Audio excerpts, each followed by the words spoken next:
Halo anak-anak, bagaimana kabar kalian pada pagi hari ini? Puji Tuhan, anak-anak, mama dan papa di rumah masih dalam keadaan sehat. Nah, anak-anak, bertemu lagi dengan Ibu Dian. Pada hari ini kita akan melakukan pembelajaran jarak jauh. Materi yang akan Ibu sampaikan hari ini adalah tema 2. Subtema 2 bermain di rumah teman, pembelajaran 2 dan 3. Anak-anak sudah siap untuk belajar hari ini? Pastinya sudah siap ya. Nah, siapkan buku cetak e-booknya, buku tulisnya, pensil. Jika nanti ada materi, bisa anak-anak catat apa yang penting ya. Nah, sebelum belajar, Ibu mengingatkan kembali kepada anak-anak untuk melakukan presensi, kehadiran ya. Takutnya nanti mama atau papa lupa. Oke, jika sudah baru anak-anak boleh mengikuti pembelajaran jarak jauh hari ini. Nah, anak-anak, sebelum kita belajar, Ibu akan mengajak anak-anak untuk berdoa terlebih dahulu. Sikap doa yang baik, pejamkan mata, katupkan tangan kalian. Dalam nama Bapa dan Putra dan Roh Kudus, amin. Selamat pagi ya Bapa, puji dan syukur kami haturkan kepadamu, karena berkat-Mu pada hari ini, kami masih bisa berkumpul melalui pembelajaran jarak jauh. Ya Bapa, hari ini kami akan kembali belajar tematik. Kiranya Engkau selalu melindungi kami, menyertai kami apa yang akan kami pelajari hari ini. Ya Bapa, doa yang jauh dari sempurna ini kami haturkan kepadamu dengan perantaraan Kristus Tuhan kami. Amin. Santo Carolus Borromeus, doakanlah kami. Bunda Elizabeth, doakanlah kami. Bunda Maria Bintang Samudra, doakanlah kami. Amin. Dalam nama Bapa dan Putra dan Roh Kudus. Amin. Nah, anak-anak, sebelum kita masuk ke tujuan pembelajaran, Ibu akan mengajak anak-anak untuk bersorak salam Tarakanita ya. Pastinya anak-anak harus siap, harus ingat ya. Kita mulai. Salam Tarakanita, satu hati, satu semangat, Tarakanita, yes. Kurang semangat, lagi ya. Salam Tarakanita, satu hati, satu semangat, Tarakanita, yes. Oke, masih semangat? Bagus. Sekarang Ibu akan masuk ke tujuan pembelajaran hari ini. Tujuan pembelajaran hari ini yang pertama, nanti kita dapat mengidentifikasi berbagai sikap yang mematuhi dan tidak mematuhi aturan dengan benar. Kedua, menyebutkan isi teks pendek yang dibacakan dengan benar yang berkaitan dengan benda padat, benda cair, dan benda gas. Ketiga, dapat melakukan pengamatan sederhana tentang keragaman benda yang ada di lingkungan sekitar dengan benar. Nah, nanti anak-anak diharapkan mampu melakukan pengamatan, melakukan percobaan. 4. Menjelaskan prosedur variasi gerakan meliukkan badan tanpa berpindah tempat dengan benar. Terakhir, dapat menyatakan kalimat matematika yang berkaitan dengan masalah tentang pembagian dengan benar. Nah, ini anak-anak tujuan pembelajaran kita pada hari ini. Semoga anak-anak dapat mencapai tujuan pembelajaran yang kita pelajari hari ini. Masuk ke materi? Sudah siap? Pastinya sudah ya. Oke, nah materi pertama Ibu mempunyai sebuah cerita, judulnya Permainan Ular Naga. Pernah mendengar cerita ini atau pernah membaca di e-book? Ayo, oke kita baca bersama-sama. Saat istirahat sekolah, Dimas mengajak teman-temannya bermain ular naga. Pertama-tama ditentukan dahulu 2 anak yang akan menjadi kepala naga. 2 anak ini kemudian saling berpegangan tangan dengan posisi di atas kepala. Anak yang lain lalu membuat barisan dengan saling berpegangan di pundak dan berjalan melewati bawah tangan kedua kepala naga. Di akhir lagu, tangan kedua kepala naga akan diturunkan untuk menangkap seorang anak yang ada di barisan. Hal ini dilakukan berulang-ulang sampai semua anak tertangkap satu persatu. Anak yang tertangkap akan memilih kepala naga mana yang akan diikuti. Setelah itu, secara otomatis akan terbentuklah 2 kelompok yang diketuai oleh seorang kepala naga. Kepala naga akan berada di paling depan, sedangkan anak buahnya akan berada di paling belakang, satu persatu dengan berpegangan pada pinggang teman di depannya, seperti gambar berikut ini. Nah, anak-anak pernah ya bermain ular naga panjangnya bukan kepala. Ayo, pernah ya pastinya ya. Berjalan-jalan selalu riang kemari. Ya, itu permainannya seperti ini anak-anak. Nah, ada kepala naganya, lalu ada anak buahnya di belakangnya. Kita lanjut ceritanya. Tugas kepala naga selanjutnya adalah berusaha untuk menangkap anak yang berada paling belakang dari kelompok lawan, namun juga harus bisa melindungi anggotanya sendiri. Anak yang menjadi anggota juga harus berusaha mempertahankan agar pegangannya jangan sampai lepas atau tertangkap pihak lawan. Kelompok yang berhasil memperoleh anggota terbanyak adalah pemenangnya. Nah, jadi tugasnya apa? Tugas kepala naga? Iya, berusaha untuk menangkap anak yang berada paling belakang. Nah, jadi ada 2 kepala naga nih, saling memperebutkan anak buahnya. Nah, nanti yang paling banyak itulah kelompok yang menang. Nah, anak-anak, saat kalian bermain, nah pastinya ada aturan-aturan dalam bermain, betul kan? Iya, jadi kita tidak semena-mena bermain begitu saja, langsung main. Nah, kita bermain itu mempunyai aturannya dulu anak-anak. Ya, aturannya apa? Nah, kalau di permainan ular naga ini, aturannya apa kira-kira? Nah, iya, kepala naganya harus mengambil anak buah sang lawan. Supaya apa? Supaya kelompok kepala naga yang pertama itu menang, banyak anak buahnya. Sedangkan kelompok kepala naga yang kedua kalah. Lalu apa lagi? Iya, aturannya apa lagi anak-anak dalam permainan ular naga?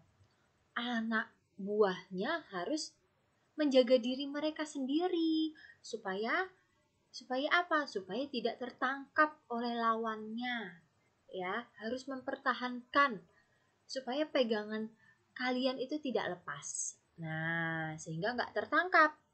Nah, ini aturan-aturan yang berlaku dalam permainan ular naga. Harus kita patuhi. Setiap aturan, tata tertib harus kita patuhi.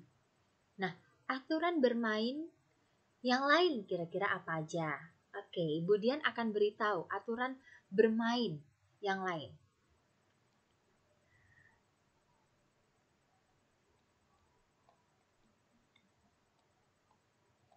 Sebentar. Nah, aturan saat bermain ini anak-anak. Yang pertama, menunggu giliran atau antri saat bermain di salah satu alat permainan. Nah, kalau di sekolah, anak-anak pasti ingin bermain bola, yang laki-laki ya, mau bermain bola. Nah, tetapi karena bolanya satu, ya, lalu orangnya banyak, nah kita harus bergiliran, harus antri. Oke, kakak kelas dulu, baru kita. Oke. Atau permainan yang lain misalnya. Lalu aturan yang kedua, menjaga ketenangan saat bermain. Iya anak-anak, saat bermain kita tidak boleh terlalu berisik ya, apalagi kalau kita bermain di lingkungan rumah atau di lingkungan sekolah. Ya, takutnya nanti kita mengganggu orang-orang yang ada di sekitar kita. Lalu, menggunakan mainan setelah diberi izin. Nah, kalau di SD, kalian mau bermain bola, nah mainan itu harus minta izin dulu kalian kepada Bapak Ibu guru. Bapak, Ibu, saya ingin meminjam bola. Boleh tidak saya pinjam? Nah, kalian harus meminta izin dulu ya. Lalu, memilih mainan yang sesuai dengan usia. Ya, usia kalian berapa? Kira-kira mainan apa yang cocok untuk usia kalian? Main kelereng? Oke. Mainan lompat tali? Boleh. Lompat kodok? Boleh juga. Ya, atau kalian mau bermain basket? Nah, kalau basket itu kan untuk anak-anak yang sudah besar, sudah dewasa. Kalau kalian bermain sebenarnya boleh, tetapi takutnya nanti kalian tidak bisa berhati-hati. Jadi takutnya terkena bola basket oleh lawannya. Jadi kalian diharapkan memilih mainan yang sesuai dengan umur kalian. Apalagi bermain dengan sportif. Maksudnya apa? Kalau kita kalah, ya harus kita terima. Anak-anak kita nggak boleh menangis, nggak boleh marah, ya harus sportif. Tidak memilih teman saat bermain. Nah, ini anak-anak. Tidak memilih teman saat bermain. Aku tidak mau bermain dengan si A. Aku tidak mau bermain dengan si B. Nah, itu adalah tindakan yang kurang baik. Ya, jadi kita harus bermain dengan semua teman. Bermain sesuai aturan. Nah, apalagi kalau kalian misalnya bermain sembunyi-sembunyian ya. Oke, kalau aturannya hitung 1 sampai 50. Kalian harus hitung 1 sampai 50. Setelah 50, kalian cari teman-temannya di mana sampai mereka kalian temukan. Nah, begitu anak-anak. Ini adalah aturan saat bermain. Nah, ada aturan saat di lingkungan sekolah. Apa saja? Nah, ini dia. Yang pertama, menjaga ketenangan saat di dalam kelas. Ya, menjaga ketenangan saat di dalam kelas. 2, mengucapkan salam saat masuk dan keluar kelas. Selamat pagi, Bu. Selamat siang, Pak. Selamat siang, Ibu Guru. Nah, harus mengucapkan salam. Selain salam apa lagi? Senyum, sapa, ya ingat ya. Sopan, iya, betul sekali. Lalu, membuang sampah di tempat sampah. Nah, besok kalau kalian masuk sekolah, ada tempat sampah, ada yang berwarna kuning, hijau, merah. Nah, kalian pilah-pilah itu sampahnya. Kira-kira sampah organik yang mana? Sampah anorganik yang mana? Begitu. Lalu, menyapa teman dan guru dengan ramah. Hai, Alexa. Halo, Nia. Misalnya seperti itu. Kalau kalian menyapa teman, menyapa Bapak Ibu guru, pasti yang disapa itu sangat senang sekali, ya kan? Kalian juga kalau disapa sama teman-temannya, pasti hati kalian senang, gembira. Nah, lalu keluar kelas setelah mendapat izin dari guru. Nah, misalnya Alexa mau ke kamar mandi. Alexa harus keluar kelas nih. Nah, Alexa harus izin dulu dengan ibu gurunya. Permisi, Bu. Alexa mau izin ke kamar mandi untuk buang air kecil. Nah, harus izin dulu. Jika sudah dapat izin, baru Alexa boleh keluar dari kelas. Berikutnya, tidak makan dan minum saat kegiatan berlangsung. Nah, ini juga diterapkan di setiap lingkungan sekolah. Tetapi, jika kalian memang ingin minum, boleh kalian minta izin dulu kepada ibu gurunya. Jadi tidak sembunyi-sembunyi minumnya, harus minta izin kepada bapak ibu guru. Berikutnya, duduk dengan tenang dan sopan saat belajar di kelas. Ya, posisi duduk tetap sopan ya. Lalu tidak jalan-jalan di dalam kelas. Nah, ini adalah contoh aturan di lingkungan sekolah dan aturan di tempat bermain atau saat kita bermain dengan teman-teman kita. Nah, anak-anak, berikutnya Ibu akan mengajak kalian untuk mengenal keragaman benda berdasarkan wujudnya. Masih ingat ya materi kemarin ya? Keragaman benda berdasarkan wujudnya. Kira-kira ada apa saja anak-anak? Ada 3 wujud benda.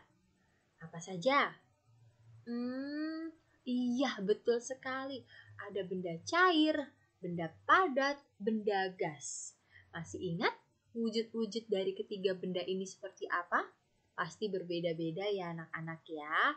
Oke, Ibu akan memberitahu satu persatu. Benda cair. Nah, benda cair.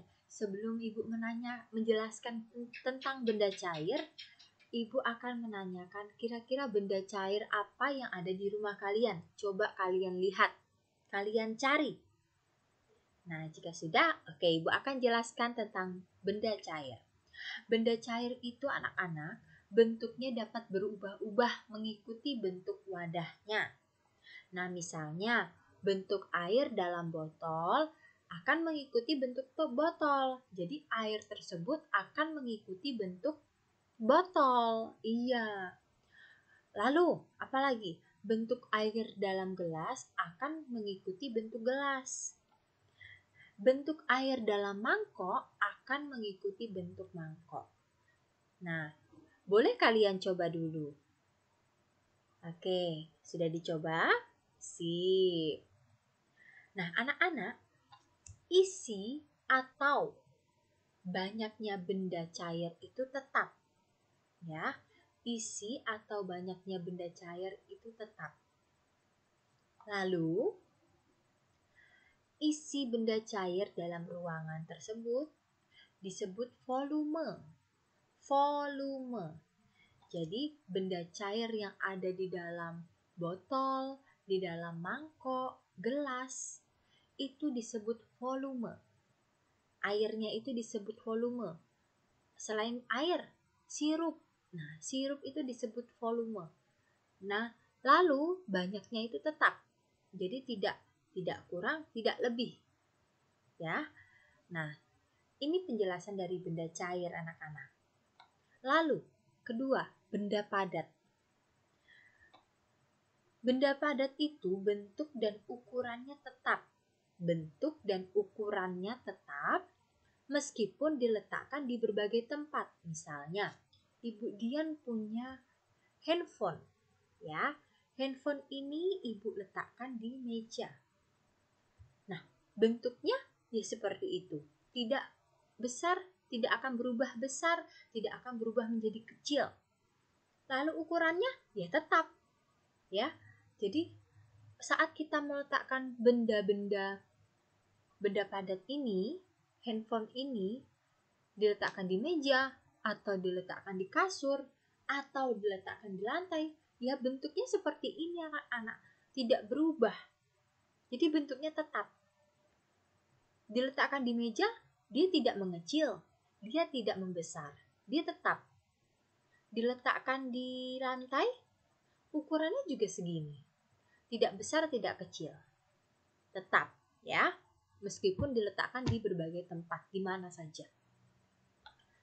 Lalu, benda padat itu misalnya buku. Buku memiliki bentuk tetap saat diletakkan di berbagai tempat. Sama seperti handphone tadi ya anak-anak ya. Lalu, lemari. Lemari memiliki bentuk tetap saat diletakkan di berbagai tempat. Lemari di rumah kalian mau dipindahkan dimanapun, ya bentuknya seperti itu anak-anak. Tidak bisa kecil, tidak bisa besar, tidak bisa berubah-ubah. Tetap, ya. Boneka juga memiliki bentuk tetap saat diletakkan di berbagai tempat. Benda yang ketiga adalah benda gas. Benda gas ini, bentuknya itu berubah-ubah mengikuti bentuk wadahnya, hampir sama dengan benda cair. Misalnya, udara yang ditiupkan dalam balon akan mengikuti bentuk balon. Coba anak-anak ambil plastik, ya, lalu kalian tiup plastiknya, lalu kalian ikat pakai karet. Setelah diikat, kalian amati. Iya, bentuknya seperti apa? Seperti plastik yang berbentuk seperti balon gitu, mengembang, ya. Nah, karena di dalamnya itu ada udara yang hasil tiupan dari mulut kita. Nah, itu adalah contoh dari benda gas, udara. Nah, udara ini tidak dapat dilihat. Nah, kita nggak bisa melihat udara di dalam plastik itu warnanya merah. Atau ya kita tidak bisa melihat anak-anak. Tidak bisa melihat, tetapi dapat kita sentuh. Kita dapat merasakan udara itu ada saat kita tiup. Nah, kita dapat merasakannya, tiupan itu. Coba anak-anak, kalian tegak di depan kipas angin, ya.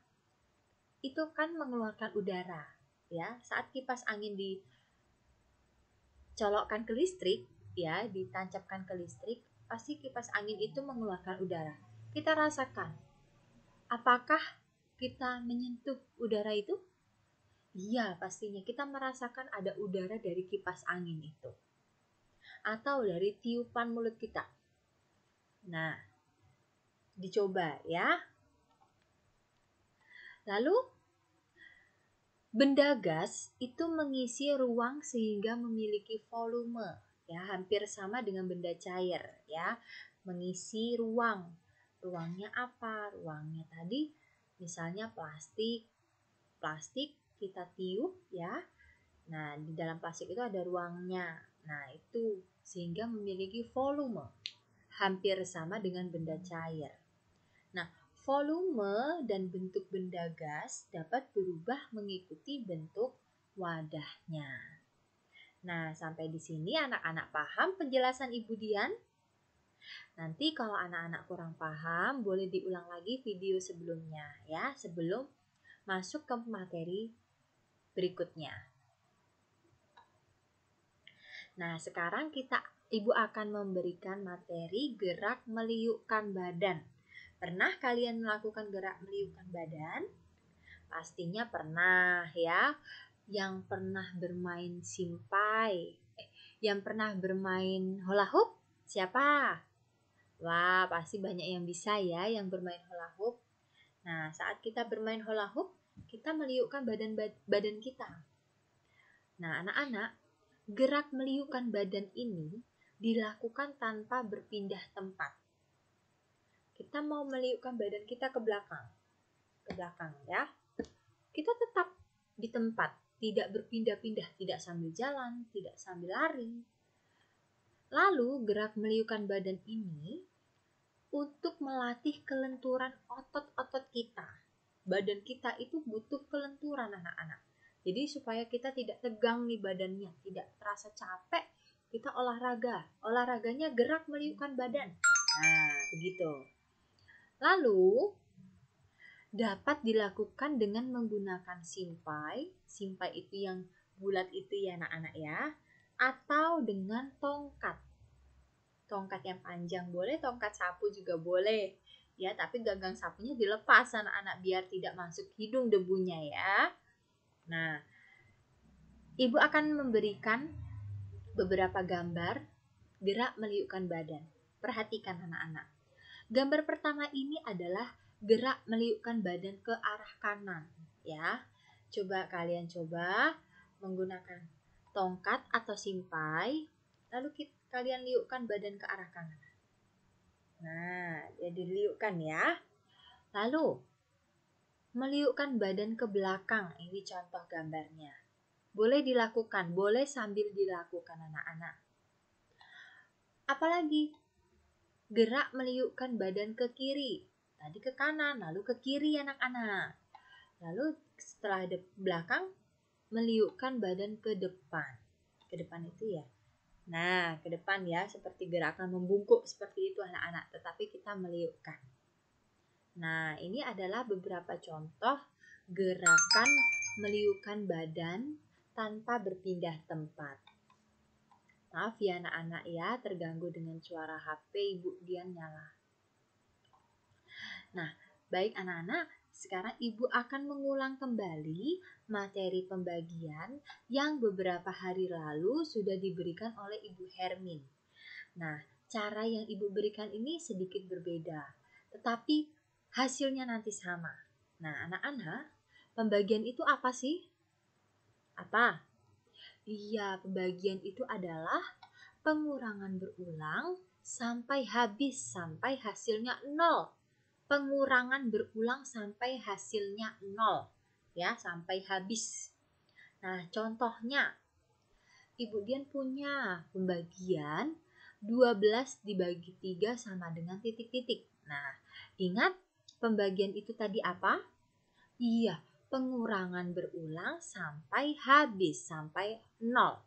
Nah, artinya kita kurangkan 12 dikurang 3 terus menerus sampai nanti hasilnya 0.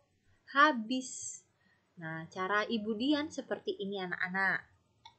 Kita pertama-tama kurangkan dulu. 12 dikurang 3 sama dengan 9. Nah, 9 ini anak-anak kita letakkan di bawah angka 12. Lalu kita kurangkan lagi 3. Perhatikan anak panahnya. Setiap anak panahnya diperhatikan.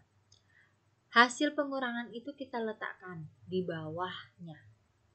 9 dikurang 3 sama dengan 6. Lalu 6 kurang 3 sama dengan 3. Letakkan lagi di bawahnya. 3 dikurang 3 sama dengan 0. Nah, ingat tadi Ibu sudah mengatakan bahwa pembagian adalah pengurangan berulang sampai habis, sampai 0. Nah, di sini sudah 0 anak-anak. Maka cukup, kita tidak perlu mengurangkan lagi, tidak bisa. Ya, kalau sudah 0, pengurangannya sudah 0, maka sudah cukup. Ya, sudah cukup nih diperhatikan ya anak-anak ya. Nah, setelah itu bagaimana kita menghitung pembagian 12 dibagi 3 ini? Gimana cara kita menghitung pengurangan berulangnya? Nah, cara pertama, nah ini adalah pengurangan pertama. 12 dikurang 3 sama dengan 9. Ini pengurangan pertama. Pengurangan kedua bawahnya. 9 kurang 3 sama dengan 6. Lalu bawahnya lagi adalah pengurangan ketiga. 6 dikurang 3 sama dengan 3. Masih ada lagi anak-anak karena tadi pengurangan berulang sampai hasilnya 0. Maka ini yang di bawahnya dihitung juga pengurangan keempat. Nah, maka dari itu 12 bagi 3 itu ada 4 pengurangan. 4 kali pengurangan berulang. Hasilnya adalah 4. Nah, ini adalah contoh dari Ibu Dian. Anak-anak boleh menggunakan contoh yang lain. Yang Ibu Hermin sampaikan juga boleh. Atau tidak perlu menggunakan cara-cara ini juga bagus. Ya, ini hanya sebagai latihan saja. Supaya anak-anak dapat memberikan jawaban dengan berbagai banyak cara. Ya, tidak hanya satu cara. Nah, anak-anak sampai di sini sudah paham bagaimana kita menghitung pembagian? Oke, sudah paham ya anak-anak ya. Nanti kalau belum paham boleh tanyakan lagi ke ibu gurunya masing-masing. Atau boleh mengulang lagi video sebelumnya. Ya, nah contoh lagi anak-anak. 10 dikurang 5 sama dengan titik-titik. Nah, di sini adalah contoh yang seperti Ibu Hermin sampaikan. 10 kurang 5, 5. Lalu 5 kita kurangkan 5, 0. Maka 0 hasilnya. Ada berapa kali pengurangan? 1, tanda pengurangnya ada 1, 2. Maka ada 2. Maaf anak-anak, di sini Ibu salah mengetik ya. Seharusnya soalnya 10 dibagi 5. Ibu Dian lupa menggantinya. Ibu Dian mohon maaf. Nah, maka hasil pembagian dari 10 dibagi 5 adalah 2 kali pengurangan berulang. Begitu ya anak-anak ya. Anak-anak boleh mencoba contoh soal yang lain. Yang ada di buku e-book ada, di buku cetak tema 2 juga ada. Nah anak-anak, di situ hari ini pembelajaran kita sudah selesai. Nah, Ibu harapkan kepada anak-anak semua supaya anak-anak dapat mengulang kembali materi yang sudah Ibu guru berikan. Jadi, tidak hanya satu kali nonton, boleh berkali-kali ya. Supaya apa? Supaya anak-anak lebih paham apa yang sudah Ibu guru sampaikan. Boleh mengulang materi berikutnya, boleh mengulang materi hari ini. Ya anak-anak ya. Nah, sekarang pembelajaran sudah selesai. Ibu akan mengajak anak-anak untuk berdoa setelah belajar. Sikap doa yang baik. Dalam nama Bapa dan Putra dan Roh Kudus. Amin. Selamat siang ya Bapa. Puji dan syukur kami haturkan kembali kepadamu. Karena berkat-Mu pada siang hari ini, akhirnya kami selesai mengikuti pembelajaran jarak jauh yang tadinya materi disampaikan oleh Ibu Guru kami. Ya Bapa, sekarang kami akan melanjutkan kegiatan belajar kami untuk mengerjakan tugas yang telah Ibu Guru berikan. Semoga apa yang Ibu berikan, materi yang Ibu Guru berikan, dapat kami pahami, sehingga masa depan kami besok dapat lebih baik lagi. Ya Bapa, doa ini kami haturkan kepadamu dengan perantaraan Kristus Tuhan kami. Amin. Santo Carolus Borromeus, doakanlah kami. Bunda Elizabeth, doakanlah kami. Bunda Maria Bintang Samudra, doakanlah kami. Amin. Dalam nama Bapa dan Putra dan Roh Kudus. Amin. Anak-anak, setelah ini ada tugas tertulis, lalu ada tugas praktik juga. Nanti anak-anak akan melakukan pengamatan. Pengamatannya nanti sudah terlampir dalam tugas PDF-nya. Ya anak-anak, jadi melakukan tugas tertulis terlebih dahulu lalu melakukan pengamatan. Pengamatannya sangat mudah, sangat gampang. Ya, begitu ya anak-anak. Selamat belajar, selamat berproses, jaga kesehatan, tetap stay di rumah jika memang kalian tidak butuh keluar. Lalu jangan lupa anak-anak menggunakan masker. Kalau bisa maskernya 2 lapis ya anak-anak ya. Yang di dalam masker medis, lalu yang di luar adalah masker kain. Nah, salam untuk Mama dan Papa. Terima kasih juga untuk Mama dan Papa telah mendampingi putra-putri di rumah. Tuhan memberkati.